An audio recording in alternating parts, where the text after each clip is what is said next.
Okay. I'll call the Dixon County Commission to order for the February 26th meeting, 2015. Please stand for the flag salute.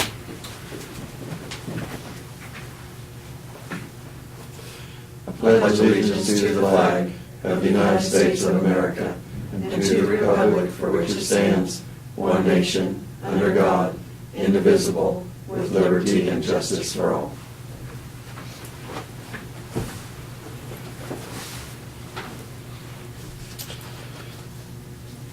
We have three additions to the agenda today. The first one is the approval of the annual noxious weed eradication report for 2014, review and approve the Dixon County noxious weed plan for 2016, and also consider bids for an asphalt project on Highway 40. So with those additions, I move that we approve the agenda. Second. All in favor say aye. Aye. Opposed? Motion carried. The consent agenda are the minutes of the February 19th work session and regular meeting, payroll of $343,626.87, abatements of $887.40, and wire payments of $105,964.50. I'd move that we accept the consent agenda as presented. I'll second it. All in favor say aye. Aye. Opposed? Motion carried. Commissioners' comments and committee reports. Lynn, do you want to report? Just have a couple of things. Last night they had a Chisholm Trail sesquicentennial meeting at the Civic Center, and there were 15, 20 people there, probably closer to 20. And they, although this event, it takes place to commemorate the 150 years of the Chisholm Trail, it's would not occur till 2017. But they are planning events, and it's really going to be quite something really that is going to be big for Abilene and Dickinson County. But they also have support because the trail did begin down by San Antonio, and all of the cities, various ones along the trail in Texas and Oklahoma are going to plan special events, and they're going to coordinate that. And so anyway, I did attend that planning meeting, and it's just the first of what will be many meetings. And then the Abilene Area Chamber Banquet is this evening, and I plan to attend that. That's all I've got. Okay. After our last Thursday's meeting, I did stay in town and go to Tim Hill's camp meeting here that he had in town. Also attended the Farm Bureau meeting last week. This week, Crop Service Center had a cropping meeting here in town, and I guess one of the things that surprised me, they had three presenters at that meeting, and the question was, how much do you think fertilizer usage per acre has increased? And they started at 1960 and 1980, and then I think the last report was a couple of years back. And of course I knew that I started farming in the 60s, and I knew that fertilizer usage had kind of came in, and we started getting reports, soil samples, and what was needed to raise a crop, and got more educated on what it took to raise a certain amount of bushels. So there was, a fair increase from 60 to 1980. But what surprised me was the usage per acre since 1980 has not increased at all. Really? No. And the answer to that question was, well, how did production increase per acre? Because production per acre has always kept increasing. And so A lot of that it was contributed to genetics of our crops, our being able to produce on less moisture and have more yield potential. And then the other thing was how we apply fertilizer has changed, and we apply it at the times that we know that it's needed at, instead of just applying it all at one time. Sometimes they'd use split applications, and so the technology is what has made the difference. But most people would assume that fertilizer usage has kept on increasing per acre, and it really hasn't. So I thought that was an interesting point. I also will be attending the Aberdeen Chamber of Commerce meeting tonight, and in our work session, well, I might mention first, notice that Craig and Brad are not here, and they are attending some meetings out in Colorado right now on planning for justice centers and learning about some of the details that we will need to know when we start getting into that. And I think also Gareth and Swisher are also attending out there, so that is, like I say, will be good information for us that we'll be using in the future. In our work session, Martin and John is here, and they discussed an overlay project that we will be taking action on today. And Dustin was also here and was telling us some updates on what was going on down in his department. So I guess we move on. Janelle, present what you have for us. Just briefly, the 2 homes that the county has purchased for the Justice Center, we placed a bid for that, for the contents, if somebody wants to come in and take out any portion of the home. They bid, or the inspection was on Monday, February 23rd from 4 to 6, and they had 12 or 13 people come through and take a look. So hopefully we'll have some nice bids come in on that. The bids close on March the 4th, 2015, and can be submitted here, and make sure that they do mark that as First Street bids.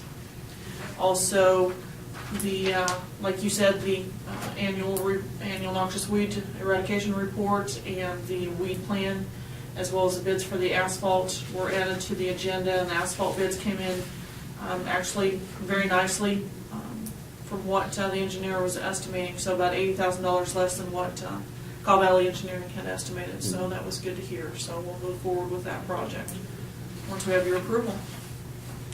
That's all I have. Okay. Give these back to Mark. In the communications, notices and communications, Lynn, did you get this also from from Fort Riley, the letter? Yes. And it appears like they now want us to fill out some information, and we could get an official badge that when we're going over there to access the fort with. And I think they're just kind of tightening up maybe the security a little bit by doing that.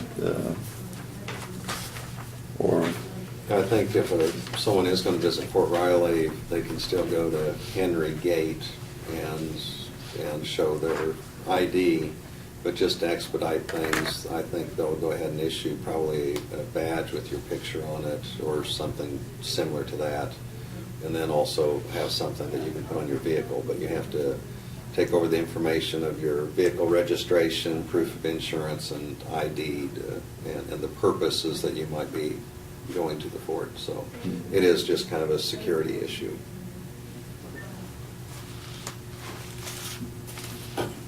okay, we had a couple letters here from KDHE. This was just the regular letter on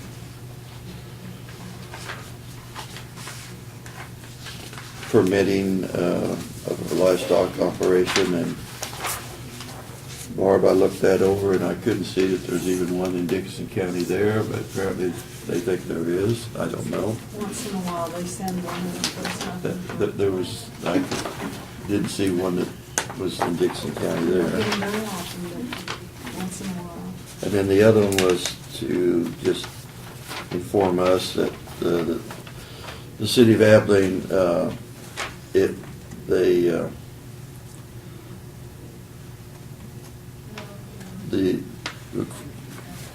they have approved the permit for, that Lawrence Rader here in Abilene had applied for, and that it was accepted, and it was on solid waste management program that he had applied for, and they've had accepted it.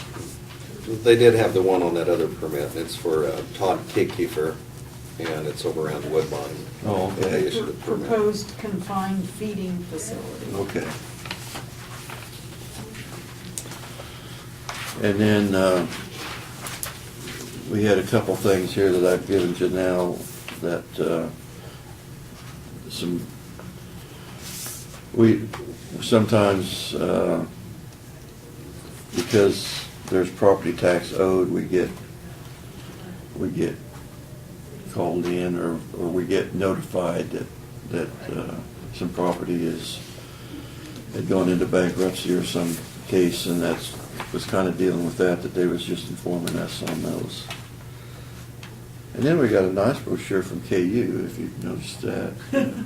Lynn. Oh, is that Did you right? get one of those? Yeah, how'd that KU K-State game come out last week? Well, Do you remember? All I can remember is the crowd storming the court. I'm not sure how the game came out, but yes, that was.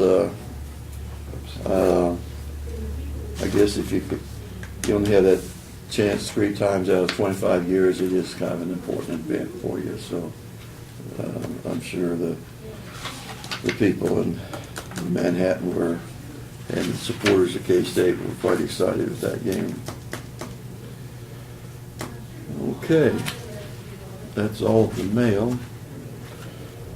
I guess we'll start on, we have the noxious weed.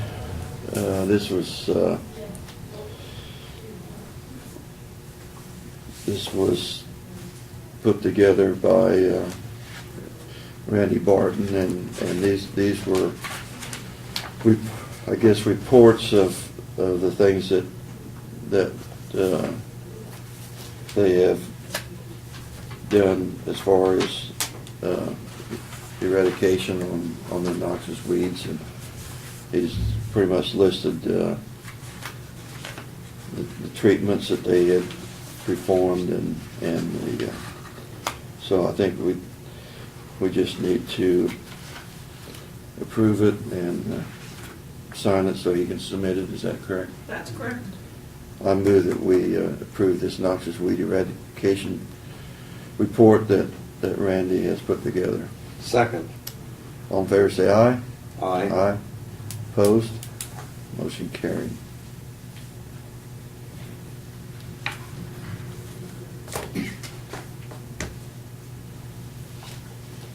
It is a fairly There's 3 lengthy. of them. Okay, there's 3 of them here. Is that, okay. Yeah, you got this one.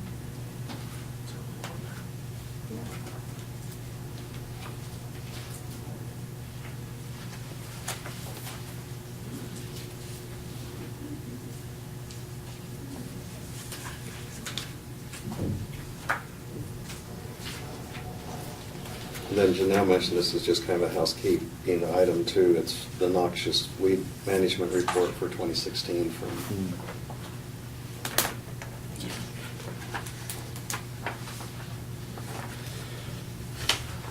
It's kind of interesting, So all that- that covers, so you that know, this- from roadways and Yes. ditches and where the railroads are and Mhm. Johnson grass, Yeah, on and on. has got 9 different weeds listed here as noxious weeds, it looks like, and anyway,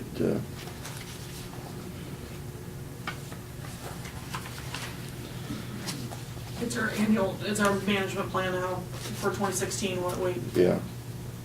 will do. I'll go ahead and offer the motion that we do approve this noxious weed plan for 2016 submitted by Randy Barton. I'll second it. All in favor, say aye. Aye. Opposed? Motion carried. From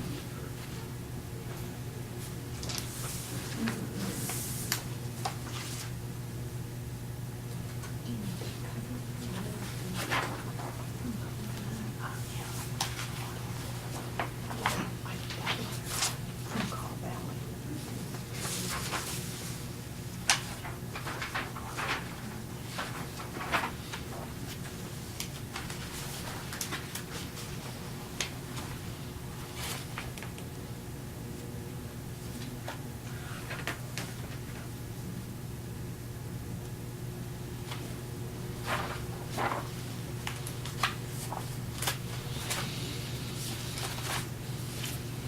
Okay. Now like I say, Martin and John was in this morning and was explaining what they had proposed to us was an overlay project on Old 40, and that would be from the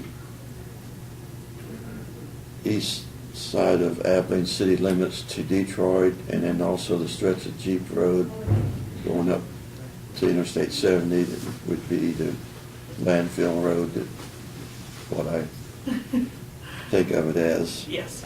And we had Call Valley had their engineer's estimate on doing that overlay project was $624,334.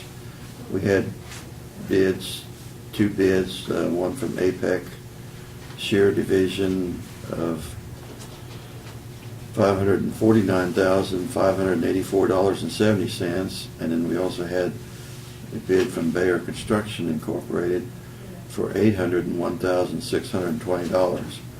And we've worked with APEC Shear before, and their cost, like I say, actually that cost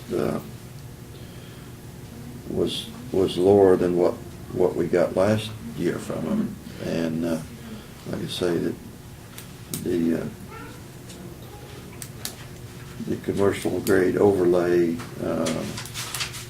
they have a unit price at $55.30, and like I say, that's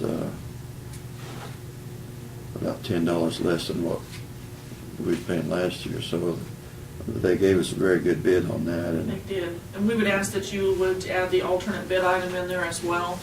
So the For the total Rock bid. Edge? Yes, the Rock Edge. Okay, and that was $16,536. So the bottom line would be, and I move that we accept the bid from Apex Shear for the $566,120.70. Is that correct? Yes. I'll give the second on that, and also I might mention, John mentioned in his report, and Martin was in here also, the timing of this is going to be in the fall, September, so it'll be after the summer harvest at least, but also we will have some of the funds that have accumulated from the sales tax Right. that are specified for road and bridge, and so those funds in part, depending on how we can match those up, will be used for this project. And you know, this is an example of an improvement that we're able to make because of the sales tax. So anyway, I did second your bid. Or Okay. second your Motion. motion. Okay, all in favor of that motion, signify by saying aye. Aye. Aye, opposed? Motion carried. Is there a place for me to sign on here? Down at the bottom of, Down here, is it? Well, this bottom part is for Apex Shear, I oh, I think. thought that there was. Yeah, it says on. Well, it says, Dixon County. it says, Yeah, right there. That would be you. You're not responsible for the bid, Lamar, or the money. yeah,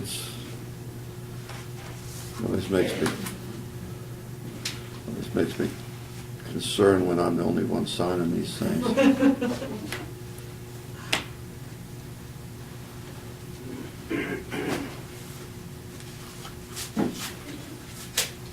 Well, one thing, and I didn't mention this in my report earlier, but, and we'll need to go ahead and make notifications on our website and to the press, but we're having a regional commission meeting at the Salina Health Department, and Saline County is the host of that, and there'll be some other counties that will be in attendance to that. And that's going to take place on Tuesday, March 3rd. And so that's, just to make note of that, I'm not sure, probably Brad will talk to us about transportation or figure out if we're going over there on our Yeah. own. And if I go over, I mean, it could be someone could ride with me, so. But I do plan to attend. Yeah, I do too. Yeah, we got several things, looks like, coming up here, so I'm glad you put that in our packet so that, well, Doug, did you have anything for us today?